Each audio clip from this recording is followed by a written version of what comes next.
So, hello mga pare koy, welcome back to my channel. So, yan for today's video ay magluluto nga pala ako ng tinolang manok. So, syempre ang tinola natin ay kakaiba dahil ang gulay natin ay upo at saka repolyo.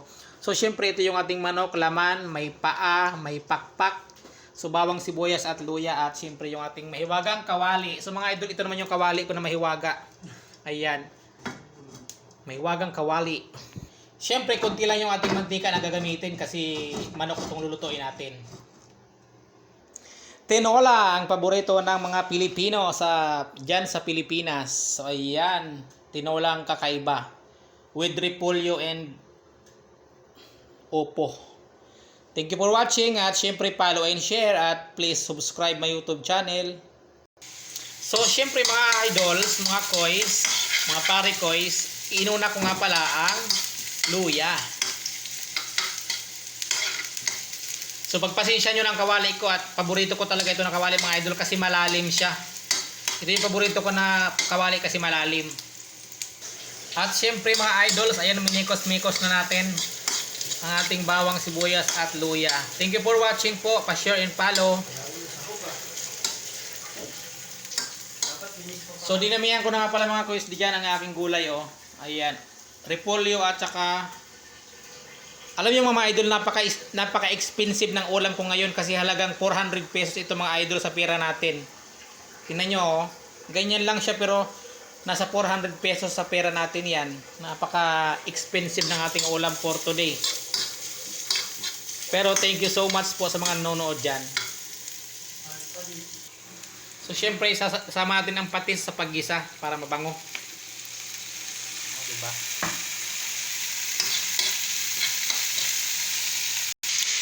So dahil lagyan nga natin ang patis, ayan, amoy shilats na ang ating ginisa. Nangamoy shilats. So ayan, at siyempre tatakpan natin para maluto yung ating manok. So 1 kilong manok yan mga koys. 1 kilong manok. So makalipas nga ang 5 minutes, ayan, binalikan natin at muling nating hinalo-halo. So ayan, kunti na lang yung dugo ng ating ginigisa at takpan natin ulit. So makalipas ang 10 minuto, ayan, binisita na naman ulit natin ang ating ginigisa at wala na nga pala siyang dugo mga idols. Luto na po yung ating manok pero kailangan pa natin mas lutuin. Diba? Napakasarap na ito mga koys. Tinolang manok. Ang paborito natin mga Pilipino. Takpan natin ulit. At ayan na mga idols, makalipas ang 25 minutes ay luto na po yung ating manok. Kaya naman lalagyan natin siya ng minerals. Siyempre minerals ang gagamitin natin dyan para mas masarap yung ating sabaw. O diba, punong-puno siya mga idols. Ayan, nasarap na ito mga idol at palakasan pa natin yung apoy. At siyempre nagsasayin din ako ng kanin dito mga idol sa kabila habang nagluto ng ulam ay may kanin din. Ayan, waiting tayo sa final. Thank you for watching po mga idol, pa-share and follow. So ayan na mga alods, malapit na maluto yung ating manok at kumukulo na siya. So kailangan lutong-luto yung ating manok kasi meron siyang paa na nakahalo. Tinolang manok, ayan. Napakasarap na ito mga idols. So ayun na nga mga idols, makalipas ang 24 hours ay luto na yung ating manok at nilagay natin yung ating repolyo. Ayan, punong-puno na nga pa siya mga idol, hindi pa nakalagay yung ating mahiwagang upo. So ito pa yung upo natin, hindi pa nailagay pero ayan, punong-puno na yung ating So actually mga idol, meron kaming malaking kaldero pero sa kawali ko siya niluto kasi may mga laman yung aming mga kaldero na malalaki. So dito ko sa kawali niluto ay ayan. Punong-puno talaga siya mga idols, wala pa yung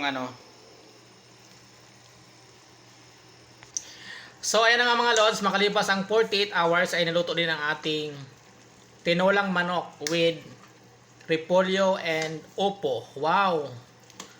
Napakayami nito mga idols. Kaya naman Please follow and share at syempre please subscribe my YouTube channel. So ayan, ito yung aking ulam for this morning. Tinolang manok. Yummy yarn. Thank you so much. Follow and share. Diba? Tinola pero nasa kawali ko siya niluto. Yan yung ating manok na 1 kilo. 1 kilo manok ito mga idols. 1 kilong manok siyan. Wow. Napakasarap nito mga idols. Oh, di ba? Thank you for watching. Follow and share.